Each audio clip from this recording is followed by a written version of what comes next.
Bismillahirrahmanirrahim. Assalamualaikum warahmatullahi wabarakatuh. Alhamdulillahirabbil alamin alladzi an'amana bi ni'matil imani wal islam. Asyhadu an la ilaha illallah wahdahu la syarika lah wa asyhadu anna Muhammadan abduhu wa rasuluh. Wassalatu wassalamu ala rasulillah wa ala alihi wa ashabihi wa man tabi'ahu bi ihsanin ila yaumiddin amma ba'du. Rabbi shrah li sadri wa yassir li amri wahlul 'uqdatam min lisani yafqahu qawli. Rabbi zidni ilma warzuqni fahma. Bapak-bapak, ibu-ibu sekalian, jamaah salat maghrib Masjid Al-Ikhlas yang dirahmati Allah Subhanahu wa taala. Alhamdulillahirabbil alamin. Di maghrib ini kita diberikan kemudahan oleh Allah Subhanahu wa taala untuk salat maghrib berjamaah di masjid yang dirahmati oleh Allah Subhanahu wa taala ini. Kemudian kita melanjutkan pembahasan kita bermajelis ilmu membahas fikih masih di bab salat, bagian-bagian akhir dari salat. Kemudian salawat dan salam pada Rasulullah sallallahu alaihi wasallam, pada keluarganya, para sahabatnya dan para pengikutnya sampai akhir kelak. Bapak, ibu-ibu sekalian yang dirahmati Allah Subhanahu wa taala, sekarang kita mulai pembahasannya terkait dengan solat. Apakah ada solat sebelum solat Id atau solat hari raya dan sesudahnya gitu ya. Ini masih terkait dengan solat dan solat hari raya, baik. Ini bagian akhir ini pembahasan solat. Sebelum habis itu kita masuk ke bab zakat insyaallah. Apakah ada solat sebelum solat hari raya atau tidak?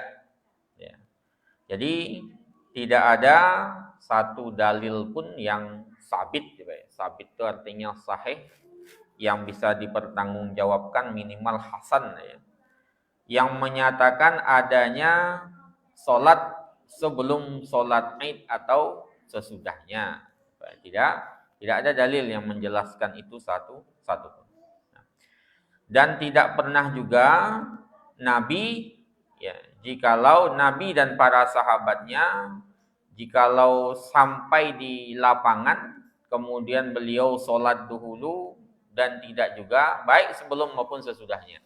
Kalaupun di masjid berarti tahiyatul masjid, tahiyatul masjid. Tapi kalau di lapangan, ini kan umumnya pernah kita sampaikan, sholat itu dilakukan di lapangan, maka tidak ada satu riwayat pun yang menjelaskan Nabi pernah sholat sebelumnya atau sesudah sholat itu. Sudah sholat itu. Jadi langsung pulang biasanya Nabi itu. Walaupun ada waktu duha sebenarnya. Kita mau sholat duha dulu habis sholat Id, nanti aja berarti Pak. Di rumah, jangan di lapangan itu. Gitu ya, jangan di lapangan. Khawatir orang menyangkutkannya dengan sholat ba'dal Id kan gitu. Enggak ada gitu ya. Nah, dikatakan oleh Ibnu Abbas, diriwayatkan oleh Ibnu Abbas radhiyallahu anhu, kharaja Rasulullah sallallahu alaihi wasallam yauma Idin. Pada hari raya Rasulullah sallallahu alaihi wasallam berangkat. Kemudian fasalla rakaataini, kemudian beliau mengerjakan salat 2 hari raya. Jadi beliau Rasulullah sallallahu alaihi wasallam berangkat pada hari raya, kemudian sampai di lapangan salat 2 hari raya, lam yusalli qablahuma wala ba'dahuma. Beliau tidak salat sebelum hari raya, salat hari raya tidak sebelum, tidak juga sesudahnya. Jadi cuman mengerjakan salat hari raya.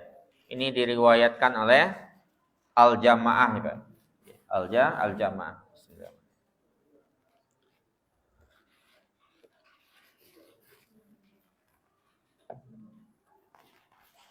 Kemudian diriwayatkan oleh Ibnu Umar, Pak. Tadi riwayat dari Ibnu Abbas. Ibnu Umar radhiyallahu anhu annahu kharaja yauma Idin, bahwasanya Abdullah Ibnu Umar berangkat di hari raya, falam yusalli qablaha wala ba'daha. Ya. Dan tidak juga beliau mengerjakan solat sebelum dan sesudah hari raya. Wa dzakara, dan Ibnu Umar menjelaskan bahwa Nabi Shallallahu alaihi wasallam juga melakukan itu. Artinya enggak solat sebelumnya dan sesudahnya. Kemudian Bukhari meriwayatkan dari Ibnu Abbas bahwasanya cuman dimakruhkan solat sebelum hari raya. Dimakruhkan. Nah, dimakruhkan kalau dalam pandangan disebutkan oleh Bukhari dari Ibnu Abbas. Sedangkan jikalau solat sunnah mutlak ya Pak ya. Kan kalau solat sunnah mutlak kan enggak terikat ya. Kita berada di manapun ya enggak pakai nama ya Pak ya. Solat sunnah mutlak. Jadi pokoknya masuk kemana, misalnya kita malam-malam enggak pakai nama, penting solat sunnah itu namanya solat sunnah mutlak. Enggak terkait dengan nama. Kalau yang punya nama namanya muqayyad. Nah, kalau solat sunnah mutlak itu dijelaskan oleh Ibnu Hajar Al-Asqalani dalam kitab Fathul Bari, tidak ada dalil khusus terkait dengan hal itu ya. Jadi tidak ada larangannya secara khusus. Misalnya saya masuk datang ke lapangan Pak ya. Saya sholat, tapi sholatnya sholat sunnah mutlak. Sholat sunnah mutlak kan nggak terikat dengan waktu. Ya. Cuman itu dilakukan di waktu karohah masalahnya. Karohah itu artinya waktu yang dimakruhkan. Kan sebelum orang sholat itu kan masuk waktu syuruk Pak ya. Ya, masuk syuruk itu kan lewat sedikit atau beberapa menit setelah syuruk itu kan kita sholat hari raya biasanya. Nah kalau pas kita datang di sana, kebetulan kita duluan, otomatis kita berada di waktu yang dimakruhkan untuk sholat. Gitu. Maka juga sebagian ulama mengatakan ya tidak sabit juga dalilnya di situ. Maka kalau mau sholat jangan sebelum dan sesudah hari raya itulah gitu ya. Kalau mau sholat sunnah mutlak selain itu waktunya, ya khawatir nanti dianggap bagian dari sunnahnya Nabi Sallallahu Alaihi Wasallam. Ya, gitu Pak. Jadi tidak ada sholat sebelum dan sesudah hari raya. Kalau sebelum, kalau di masjid itu tahiyatul masjidnya. Kita menghormati masjidnya. Kalau tahiyatul masjid itu nggak terikat dengan waktu terlarang. Sama kayak kita datang ke sini sebelum maghrib. Sebelum maghrib kan waktu terlarang itu Pak ya, untuk sholat. Cuman kita tahiyatul masjid, maka nggak ada masalah sama sekali. Sama kayak kita sholat subuh itu. Selesai sholat subuh belum waktu syuruk, kemudian kita datang ke masjid, ya kita masuk masjid sholat tahiyatul masjid nggak ada masalah sama sekali, karena dia bukan di waktu, karena sholat tahiyatul masjid terkait dengan tempat, bukan terkait dengan waktu, bukan terkait dengan waktu. Jadi itu yang pertama yang kita bahas, bahwasanya tidak ada sholat secara khusus sebelum dan sesudah sholat hari raya, ya. Sebelum dan sesudah sholat hari raya. Kemudian yang berikutnya, man tasihhu minhum sholatul aid. Siapa yang sah sholat hari rayanya? Siapa yang sah sholat hari rayanya? Jadi tasihhu sholatul aidi, sholat hari raya itu hukumnya sah, baik dilakukan oleh laki-laki dewasa, perempuan dewasa maupun anak kecil. Itu sah hukumnya Pak ya. Baik musafir maupun mukim. Jadi kita yang musafir ya itu tetap kalau bisa ketemu hari raya stop ya Pak ya. Ya, stop di lapangan itu kemudian ikut sholat gitu ya. Musafir maupun mukim karena dia syiar Pak. Syiar kebersamaan lah ketika itu. Syiar kebersamaan, syiar jamaah. Jama'atan au munfaridina fil bait. Baik secara jamaah artinya jamaah besar atau jamaah kecil. Jamaah kecil-kecil itu Pak. Kita sekeluarga kayak Covid kemarin itu. Kayak Covid kemarin kan ya mungkin cuma jamaah kecil-kecil Pak ya. Itu enggak ada masalah sama sekali. Bahkan di luar Covid pun boleh itu sebenarnya. Ya, jadi kita jamaahnya besar kecil-kecil. Cuman kan itu bertentangan nanti dengan syiarnya ya. Karena hari raya itu kan syiarnya apa? Kebersamaan. Ya. Kalau bisa semua orang itu ya masjid semua itu. Ke lapangan semua. Ke lapangan semua. Sholat Jumat juga begitu sebenarnya. Sholat Jumat itu kalau seandainya satu masjid, satu kampung bisa nampung semua orang itu malah bagus sebenarnya Pak ya. Boleh ditambah masjid itu kan kalau udah nggak muat lagi. Jangan buat masjid gara-gara perkelahian atau pertikaian, itu nggak boleh. Jadi kalau bisa satu masjid satu banyak itu nggak ada masalah. Nah, itu terbaiknya begitu. Nah, baik di rumah maupun di masjid atau di lapangan. Waman fatat sholatu ma'al jamaah, siapa yang tidak sempat solat berjamaah, sholat rakaataini, dia bisa solat sendirian 2 rakaat. Ketiduran sendirian di rumah, Pak. Saya ditinggal mudik sama orang sama istri atau keluarga gitu ya. Sendirian di rumah, ketiduran ba'da subuh misalnya. Nah, enggak sempat solat ke lapangan atau ke masjid, sudah selesai, Pak ya. Maka bisa solat sendirian. Kasih salat sendirian 2 rakaat. Imam Bukhari itu membuat bab, satu bab dia. Beliau menjelaskan, idza fatahul idu, kalau seseorang kehilangan, luput darinya salat Id berjamaah, yusolli rakaataini, maka dia bisa mengerjakan salat 2 rakaat.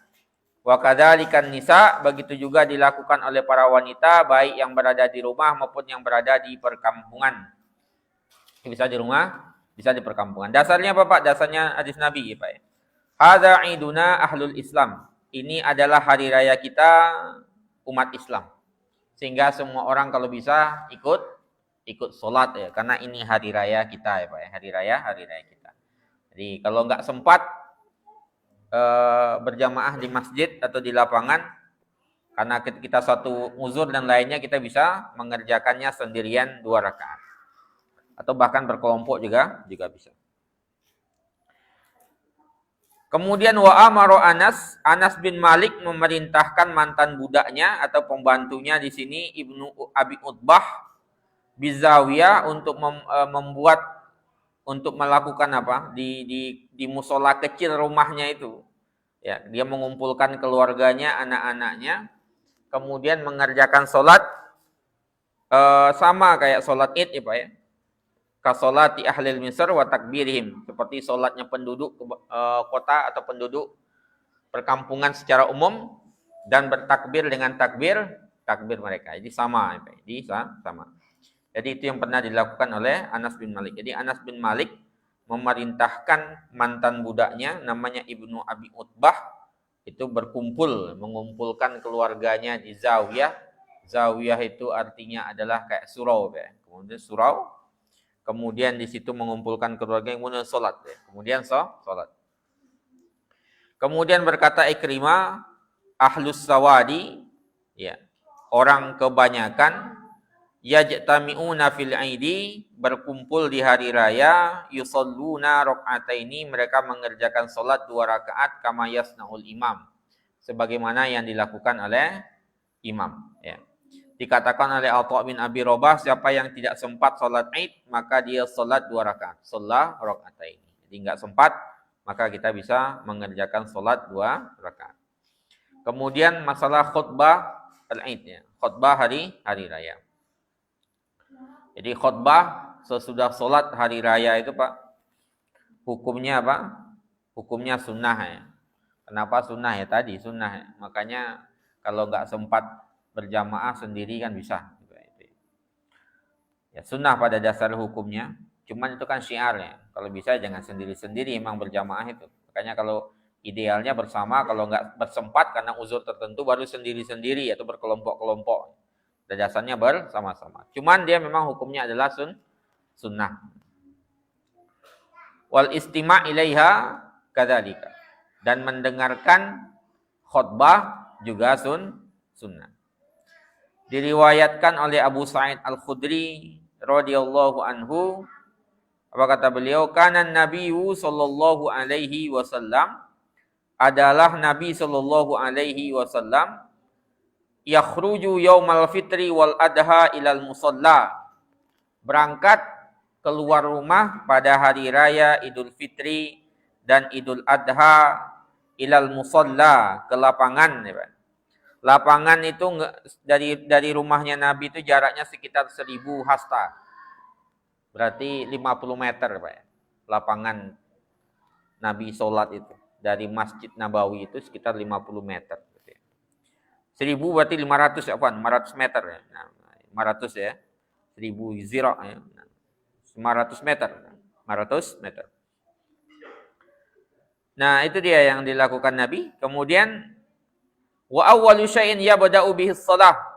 Hal yang pertama beliau lakukan adalah solat dahulu. Jadi solat hari raya dahulu, kemudian beliau berdiri, bergerak, kemudian berdiri menghadap muqabilan nas, menghadap orang-orang banyak ketika itu. Ya. An-nasu julusun ala sufufihim. Orang-orang masih duduk di saf mereka. Jadi enggak ada yang berpindah ya Pak ya.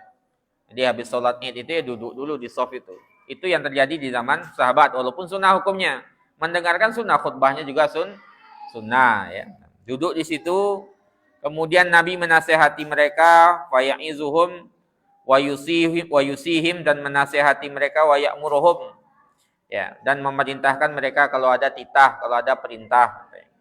Seperti misalnya jikalau Rasulullah akan mengutus pasukan, itu biasanya di hari raya itu sudah diutus itu, sudah disiapkan semuanya. Mau mengutus pasukan atau mau merancang apa, Rasulullah sampaikan di khutbah itu.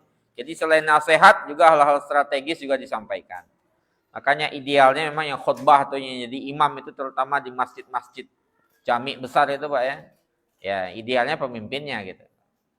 Kalau masjid negara misalnya presiden gitu. Masjid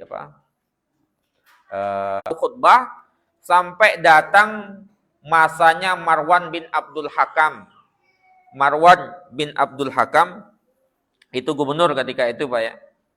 Dia gubernur ketika itu di Madinah ketika dia Marwan bin Abdul Hakam menjadi jadi gubernur, dia membuat mihrab khusus ya, yang dibuat oleh Kasir bin Salat. Ya, Kasir bin Salat. Ketika orang-orang belum sholat hadir, yuridu an yartaqiyahu, ya, ingin naik ke mimbar, ya. Kemudian pajabaztu bisaubihi, ya. Kemudian ditarik bajunya sama Abu Sa'id Al-Khudri. Ya, mau naik Pak ya. Ini kan gubernur ceritanya. Gubernur Madinah mau naik, dia mau khutbah duluan gitu. Ditarik sama Abu Sa'id Al-Khudri. Abu Sa'id Al-Khudri kan sahabat. Ketika itu Marwan bin Abdul Hakam gubernur gitu. Tarik baju.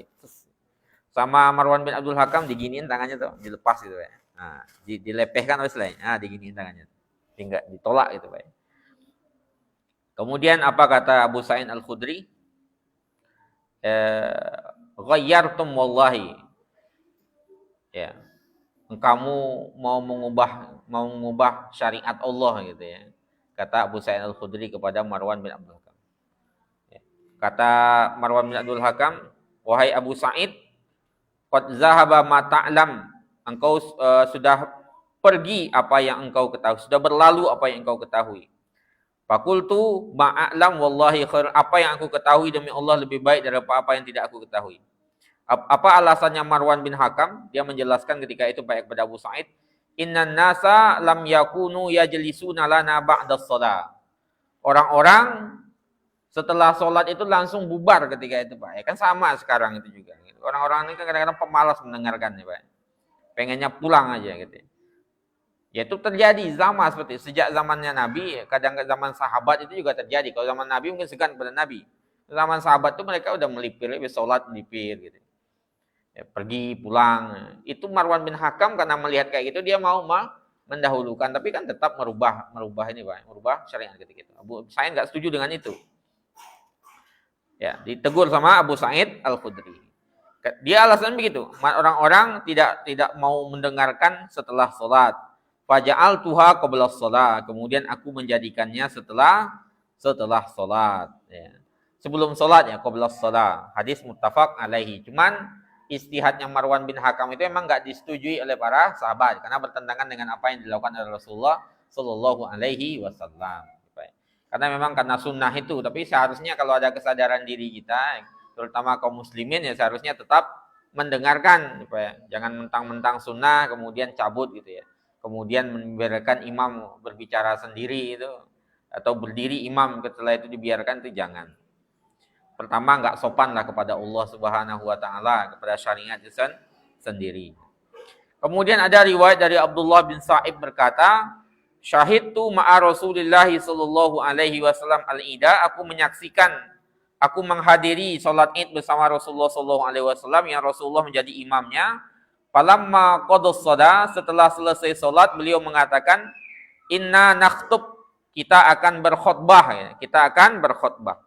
Paman ahabba an yajlisa lil khutbah, siapa yang ingin mendengarkan khutbah, duduk mendengarkan khutbah, falyajlis, silakan melakukan itu. Waman ahabba an yadhhab, siapa yang pengen pulang, falyadhhab, kata Rasul, silakan pulang. Itu menunjukkan sunnahnya, Pak. Ya, dia menunjukkan sunnahnya. Ya, cuman itu tadi ya. Ya, sebagian karena banyak pulang, kemudian enggak mendengarkan, akhirnya Marwan bin Hakam membuat seperti itu. Walaupun salah yang dilakukannya. Ya. Kemudian yang berikutnya, Pak, semua yang terkait dengan bahwasanya sholat Id itu ada dua khutbah seperti sholat sholat Jumat ya Pak ya. Sholat Jumat kan ada dua khutbah itu. Ya, cuman kalau beliau di sini yang saya sabik Pak, mungkin akan ada perbedaan di kalangan ulama, kalangan ulama mazhab terutama ya. Itu yang terkait dengan dua kali duduk itu malah didhaifkan oleh sebagian para ulama ya Pak ya. Yang kuat itu malah satu saja. Satu kali khutbah, bukan dua kali khutbah ya. Bahkan Imam Nawawi mengatakan, Imam Nawawi kan mazhab Syafi'i itu ya. Mazhabnya banyak sebagian besar di antara kita, lam yasbut fi takhiril khutbah syai', tidak ada yang sabit terkait dengan pengulangan khutbah. Jadi satu kali khutbah ya. Alhamdulillah, dan enggak mulai dengan takbir Pak ya. Mulai alhamdulillah, jangan takbir, karena semua khutbah itu dimulai dengan alhamdulillah, bukan dengan takbir walaupun hari raya gitu ya. Ini dijelaskan nanti. Kemudian wa yustahabbu iftitahul khutbah, disunnahkan untuk memulai khutbah dengan bilhamdillah, sama kayak yang lain khutbahnya. Alhamdulillah atau innal hamdalillah, bukan dengan takbir. Ya, bukan dengan takbir. Walaupun itu hukumnya sunnah ketika itu. Ya, jadi tetap dimulai dengan tahmid. Tahmid mulainya. Walaupun nanti di dalam khutbah itu memperbanyak, ada riwayat dari Abu Daud nanti atau Ibnu Hibban yang memperbanyak untuk kita memperbanyak takbir, tapi memulai tetap dengan tahmid, memulai dengan tahmidnya. Jadi yustahabbu, disunnahkan iftitahul khutbah, memulai khutbah bihamdillah, dengan memuji Allah Ta'ala. Tidak ada riwayat dari Rasulullah selain hal itu. Ini dijelaskan oleh Ibnu Qayyim ya Pak. Ibnu Qayyim mengatakan Rasulullah sallallahu alaihi wasallam yaftatihu khutabahu kullaha, Nabi memulai seluruh khutbahnya dengan tahmid. Innal hamdalillah atau alhamdulillahirabbil alamin. Tidak ada riwayat satu hadis pun yang menjelaskan bahwasanya beliau memulai khutbahnya dengan takbir. Ada riwayat dari Ibnu Majah dalam sunannya dari Sa'id muazzinnya Nabi sallallahu alaihi wasallam, bahwasanya Nabi sallallahu alaihi wasallam yukabbir, bertakbir baina at'afil khutbah, di antara jeda-jeda khutbah itu, wa yuksir at-takbir fi khutbatil ain, dan memperbanyak takbir di khutbah dua hari raya. Tapi ini tidak menunjukkan bahwasanya Nabi memulai khutbahnya dengan takbir, gitu ya. Tidak menunjukkan Nabi memulai khutbahnya dengan takbir, gitu Pak ya. Maka dikatakan tetap dimulai dengan takbir. Dan memperbanyak, kalau berdasarkan riwayat Ibnu Majah tadi, kita memperbanyak lafaz takbir di dalamnya, bukan memulai dengan takbir itu sendiri, bukan dengan Allahu Akbar la ilaha illallah. Itu memperbanyaknya di khutbah, oke, masih ada riwayatnya Ibnu Majah ya. Tapi kalau memulai dengan itu, nah itu belum ada dapat riwayatnya, belum ada riwayat menjelaskan terkait dengan hal itu. Kemudian berikutnya, para ulama ini dijelaskan adanya perbedaan tentang khutbah hari raya dan khutbah istisqa. Ya. Kalau khutbah hari raya yaftatihani bit takbir, kata mereka dua hari raya dimulai dengan takbir, wakila, dan ada juga mengatakan kalau khutbah istisqa dimulai dengan istighfar. Ya, ada juga mengatakan dimulai dengan alham. Cuman Ibnu Taimiyah mengatakan yang benar itu ya dimulai tetap dengan tahmid, karena ada hadisnya kullu amrin zibalin, semua perkara penting la yubda bit fihi bilhamdilillah, tidak dimulai dengan tahmid, bahwa ajzam, maka dia terputus atau naqis kurang sempurna ya Pak. Jadi tetap dimulai dengan tahmid Pak. Ya, tahmid. Jadi kita mulai sholat hari khutbah itu ya mulai dengan tahmid. Jadi innal hamdalillah tetap. Walaupun nanti di antara jeda-jeda khutbah itu kita memperbanyak takbirnya. Ya, itu berdasarkan riwayat dari Ibnu Hibban dalam sunannya itu. Cuman mulainya tetap dengan tahmid karena kullu amri zibalin itu. Semua perkara penting la yubda bilhamdilillah, tidak dimulai dengan tahmid bahwa maka dia ajzam. Ajzam itu artinya terputus. Kemudian berikutnya Pak, masalah mengqadha salat hari raya. Mengqadha salat hari raya. Berkata Abu Umair bin Anas, ya, menceritakan kepadaku paman-pamanku dari Ansar, dari kalangan sahabat Nabi Shallallahu Alaihi Wasallam. Apa kata beliau? Ya,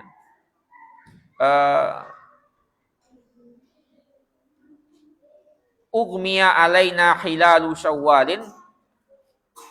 Hilal Syawal itu tertutup ya. Ketika itu enggak kelihatan hilal Syawal ya Pak ya. Kemudian di pagi harinya orang-orang berpuasa. Sobahna siyaman. Pagi hari kami berpuasa karena tanggal 29 enggak kelihatan hilal itu. Maka paginya mereka berpuasa. Kemudian datang di akhir siang. Di akhir siang kan menjelang maghrib berarti Pak ya. Datang sekelompok orang yang bersaksi bahwasanya kemarin mereka melihat hilal. Saksi Pak, kan saksinya cukup satu orang atau dua orang dalam riwayat lain itu Pak ya. Kemudian disumpah melihat hilal beneran berarti Rasulullah ketika itu menyuruh seluruh sahabat langsung berbuka sebelum waktunya Pak ya. Karena sudah hilal dilihat kemarin gitu. Dilihat kemarin. Kemudian Rasulullah mengatakan besok salatnya besok. Ya, an yuftiru wa an yakhruju ila aidihim minal ghad. Besok. Jadi sekarang enggak puasa, berarti tanggal 1 Syawal berarti Pak, enggak boleh puasa kan Rasulullah kan mengatakan itu. Jadi sebenarnya saksi satu orang itu ya sudah cukup sebenarnya gitu ya. Ya itulah kadang-kadang kita kan kalau ada yang melihat satu orang kan kalau enggak disetujui sama yang lain kan kalau kita kan ijma'nya gitu masalahnya Pak ya. Kan masalahnya di situ kalau di kita itu. Saya enggak tahu juga dalilnya apa gitu ya. Tapi memang dahulu itu zaman Nabi itu satu orang bersaksi itu disumpah benar enggak? Benar berarti udah orang sudah menjadi dalil ketika itu. Jadi enggak pakai standar untuk sekian orang semua harus melihat enggak. Allahu alam lah kira-kira gitu gambaran. Kemudian besoknya baru berhari raya ini juga menjadi dalil ini bahwasanya ketika memang ada uzur kita bisa sholat di tanggal 2-nya berarti. Kalau memang ada uzur benar gitu ya.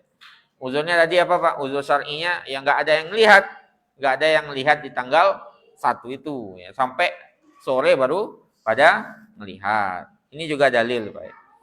Itu yang terjadi. Ya, itu yang terjadi. Diriwayatkan oleh Imam Ahmad, An-Nasai, Ibnu Majah dengan sanad yang sahih.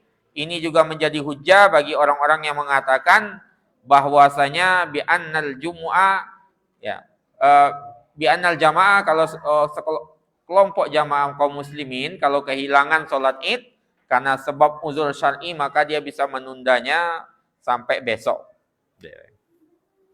Dengan alasan tapi ya. Jangan karena tanpa alasan menunda id. Kemudian yang berikutnya Pak. Berikutnya yang perlu kita perhatikan adalah istihbab at-tahni'ah bil aidi ya. Sunnahnya untuk tahni'ah itu mengucapkan selamat. Selamat hari raya. Selamat hari raya. Dari Jubair bin Nafir berkata, "Kana ashabu Rasulullah sallallahu alaihi wasallam adalah para sahabat Nabi sallallahu alaihi wasallam idzal taqau yaumal idi, kalau bertemu di hari raya, sebagiannya akan mengucapkan kepada sebagian yang lainnya bacaannya apa Pak? Taqabbalallahu minna wa minka atau wa minkum bisa. Ya, bukan ya mungkin perlu kita rubah nih. Walaupun tetap aja enggak masalah nih. Selamat hari raya Idul Fitri, mohon maaf lahir dan batin, taqabbalallahu minna wa minka ya Pak. Yang penting ada inilah. Itu yang dilakukan oleh para sahabat masalahnya ya Pak. Jadi kalau ini ya bagus, ininya jangan ditinggalkan. Ini kan syiar dari para zaman salaf ya Pak, dan sahabat gitu. Jadi kita taqabbalallahu minna wa minkum. Ya. Kalau mau ditambahkan selamat lahir dan batin enggak apa-apa. Tapi jangan selamat lahir dan batin kemudian taqabbalallahu minna wa minkumnya tinggalkan gitu ya. Jadi para sahabat itu ya taqabbalallahu minna wa minkum. Ya, mohon maaf lahir dan batin.